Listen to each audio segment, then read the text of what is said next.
Help me! Help me! Something, please!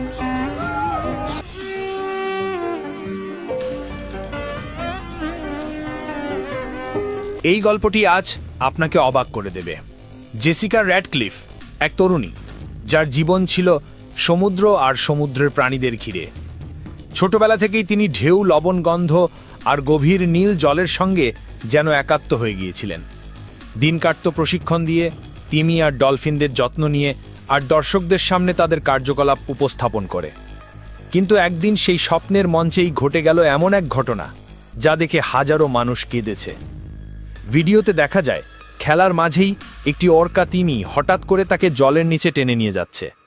দৃশ্যটা এতটাই বাস্তব মনে হচ্ছিল যে মুহূর্তের মধ্যেই ভিডিওটি ভাইরাল হয়ে যায়, আর সোশ্যাল মিডিয়ায় শোকের ঢেউ ছড়িয়ে পড়ে। Get her out, quick!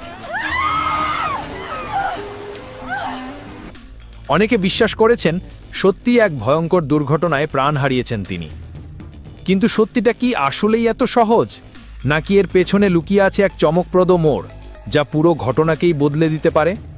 আজকের ভিডিওতে আমরা জানব সেই সত্য এবং সাক্ষী হব সেই মর্মান্তিক ঘটনার। তাই ভিডিওটি সম্পূর্ণ দেখার অনুরোধ রইল।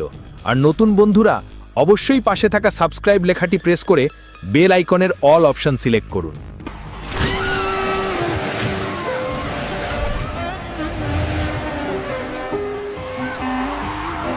শৈশব থেকেই জেসিকার দুনিয়া ঘুরপাক খেত সমুদ্র আর সমুদ্রের প্রাণীদের ঘিরে।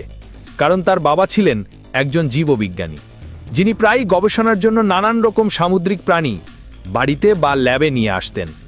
সেই থেকেই জেসিকার মন এই প্রাণীদের প্রতি টান অনুভব করতে শুরু করে।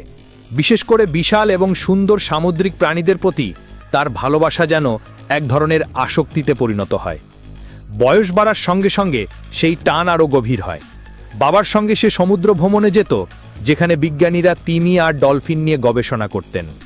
প্রতিদিন এদের সঙ্গে সময় কাটাতে কাটাতে জেসিকার মধ্যে এক অদ্ভুত বোঝাপড়ার জন্ম হয়। প্রাণীগুলিকে সে যেন অন্তর দিয়ে অনুভব করতে পারত। মনে হতো তার হাতে যেন কোনো জাদু আছে। যখনই সে কোনো ডলফিনকে স্পর্শ করত, ওরা যেন জেসিকার প্রতি আকৃষ্ট হতো। সবকিছু তার কাছে স্বপ্নের মতো বলে মনে হচ্ছিল। ধীরে ধীরে তার আত্মবিশ্বাস আরও বাড়তে থাকে। অবশেষে সে প্রথমবারের মতো অংশ নেয় ওশেন হেভেন মেরিন পার্কের একটি শোতে। সেখানে সে দেখতে পায় সমুদ্রের অন্যান্য প্রাণীদের সাথেও এমন কসরত দেখানো হচ্ছে। তখনই সে ঠিক করে সেও একদিন এমন একজন